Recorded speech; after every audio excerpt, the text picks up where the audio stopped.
Pakistan peoples party की जो पिछली हुकूमत थी उसका खात्मा हुआ था 1996 में, और ये बात मैं यकीन से कह सकता हूँ। और उस वक्त के जो लोग जिनको समझ थी,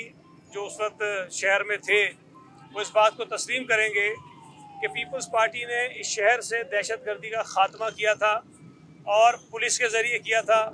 और अमन कायम किया था, और उसके बाद ये शहर और सूबा तरक्की की तरफ चल रहे थे। 96 के बाद पीपल्स पार्टी को जब दोबारा हुकूमत मिली वो 2008 में मिली है। 12 साल का अरसा जो पीपल्स पार्टी हुकूमत में नहीं थी, जो अमन व अमान हमने शहर को दिया था, हमें जब दोबारा हुकूमत मिली तो वो बर्बाद हो चुका था। वो पुलिस जिसने शहर में अमन कायम किया था, वो पुलिस इतनी डीमोरलाइज थी कि वो किसी के ख़िलाफ़ कोई कार्रवाई करने को तैयार इसलिए नहीं थी कि हर उस पुलिस के सिपाही को, हेड कांस्टेबल को, इंस्पेक्टर को, डीएसपी को, एसपी को चुन चुन कर शहीद किया गया कराची की गलियों और सड़कों में, जिन्होंने कराची को अमन दिया था। और बदनसीबी की बात यह थी कि 12 साल में जो हुकूमतें रहीं, उन्होंने किसी एक कातिल को, उन पुलिस के जो कातिल थे उनको नहीं पकड़ा और किसी को सज़ा नहीं दी। उन शहीद पुलिस वालों की फैमिलीज दरबदर होती रही, उनके बच्चे दरबदर होते रहे। पीपल्स पार्टी को विरसे में जो सूबा मिला था, जो हुकूमत मिली थी, जो हालात मिले थे, वो इतने ही ख़राब थे जितने हमें 93 में मिले थे। हमने अल्लाह का शुक्र है इस सूबे के अंदर अमन कायम किया, और आज मैं यकीन से कह सकता हूँ कि 2008 में मिलने वाली पुलिस जो थी हमें 2021 में, वो बहुत बेहतर है। आज पुलिस में इतना जोश और ताकत है, इतना वलवला है कि वो दहशत गर्दों को, जराइम पेशा लोगों को चैलेंज करते हैं। इस सूबे में 2008 से लेके जब यहाँ पर बहुत इंतहा की दहशत गर्दी थी, पुलिस ने बड़े बड़े केसेस रिजॉल्व किए हैं, हमें ये विरसे में मिला था। आप कहते हैं उन इदारों की बात जिनका आपने हवाला दिया, वाटर बोर्ड का, केएमसी का, केडीए का, जब ये इदारे एमक्यूएम के पास गए उस वक्त ये कैसे थे, जब ये वापस आए तो ये कैसे थे। आप माशाल्लाह बहुत काम करते हैं। आप केडीए का ज़रा रिकॉर्ड तो उठा के देखिए कि जो केडीए सिटी गवर्नमेंट को 2001 में दिया गया था, 2011-12 में जब वो वापस हुआ, क्या उस हालत में था? क्या वाटर बोर्ड जिस हालत में सिटी गवर्नमेंट के साथ जोड़ा गया था, जब वो उससे अलग हुआ, क्या उस हालत में था? क्या केएमसी जो 2001 से पहले थी, क्या वो 2010 में छोड़ी गई तो इस काबिल थी कि वो ठीक हो सके? हमें तो जो अगर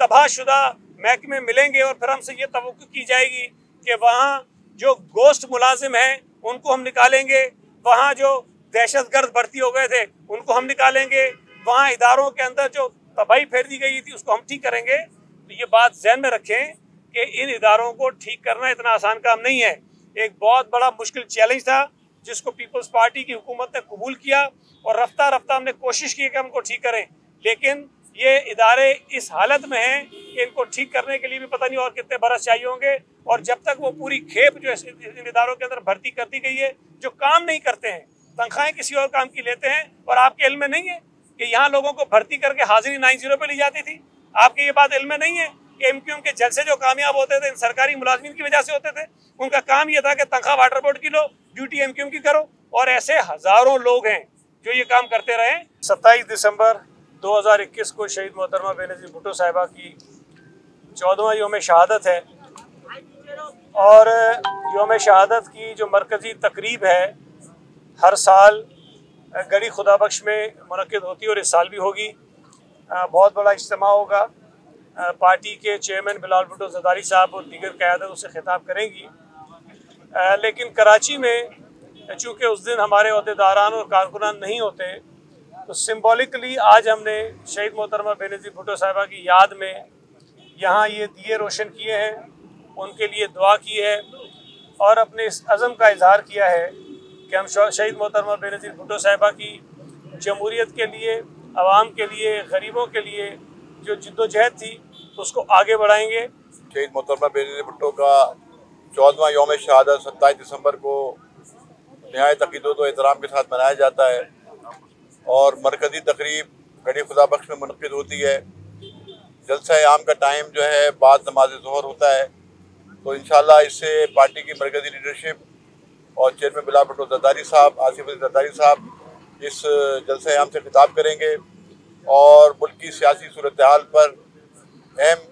ऐलानात भी करेंगे, क्योंकि पाकिस्तान पीपल्स पार्टी ने जो तहरीक शुरू की हुई है इस हुकूमत के ख़िलाफ़, 27 दिसंबर को उस तहरीक को आगे बढ़ाने का भी बाकायदा ऐलान भी होगा। आपको मालूम है कि बेनज़ीर भुट्टो शहीद की बरसी के हवाले से पाकिस्तान पीपल्स पार्टी सिंध जो होती है वो इसकी मेज़बान होती है। तो चारों सूबों से, पंजाब से, पख्तूनख्वा से, बलूचिस्तान से, गिलगित बल्तिस्तान से और आज़ाद कश्मीर से पाकिस्तान पीपल्स पार्टी के कारकुनों के बड़े बड़े काफ़िले जो हैं वो इंशाल्लाह 26 दिसंबर की शाम को गढ़ी खुदाबख्श पहुँच जाएंगे, जिनके लिए वहाँ पे तमाम इंतज़ामात मुकम्मल किए जा रहे हैं। और इंशाल्लाह ये जो जलसा होगा ये गढ़ी खुदाबख्श की तारीख में सबसे बड़ा जलसा आम होगा, क्योंकि जैसे सैयद गनी साहब ने बताया कि कारकुनों में बहुत जोश व खरोश है, भरपूर तैयारियाँ की जा रही हैं और सिंध के तमाम अजला से बशमूल कराची डिवीज़न की जानिब से भी बहुत बड़ी तादाद में लोग वहाँ जाते हैं। तो इंशाल्लाह सूबे सिंध के कारकुनी हज़ारों की तादाद में वहाँ जमा होंगे और पूरे मुल्क से भी लाखों की तादाद में लोग जमा होकर अपनी कायद शहीद मोहतरमा बेनज़ीर भुट्टो साहिबा को खराज अक़ीदत पेश करेंगे।